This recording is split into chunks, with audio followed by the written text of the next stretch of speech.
Alors on va commencer par la pose du jour. C'est pour ça que je me tiens comme ça, parce que c'était la pose Versace ce matin. Donc quand on s'habille en couture, on ne se pose pas, on pose. Ça brille, c'est de la grande couture un peu clinquante, mais surtout c'est une façon d'être, une façon de se tenir, où ça rigole pas. Comme ça. Ensuite, on va parler de la pure collection couture du jour, qui elle était vraiment la collection Dior. C'était une petite collection restreinte, à partir du Dior des années 50, des belles années de Dior, mais allégées, modernisées, et avec une très jolie main, beaucoup de transparence, peu de couleurs, juste les bonnes, et une vraie collection couture, il n'y en a pas tant que ça en fait. La collection l'hiver en été du jour, c'était chez Boucherat Jarrard.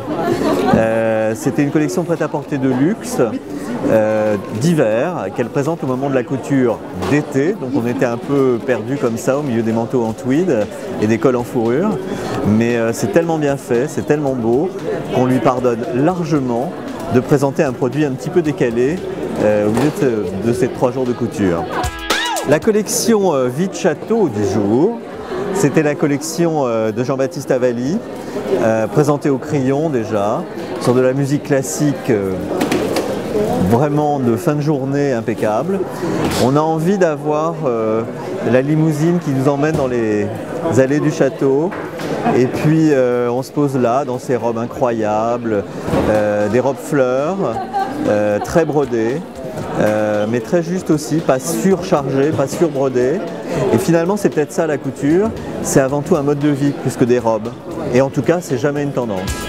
Et enfin, la collection Nosferatu gothique du jour, qui est plutôt du soir en l'occurrence, par Iris van Herpen, présentée dans une nef d'église. Un esprit très gothique, des créations très modernes, et puis là il se passe quelque chose. On a un jeune talent, c'est frais, c'est nouveau, on n'a jamais vu ça avant, c'est énormément de travail sur chaque modèle. Donc si la couture est encore créative quelque part, c'est sans doute chez Iris van Herpen.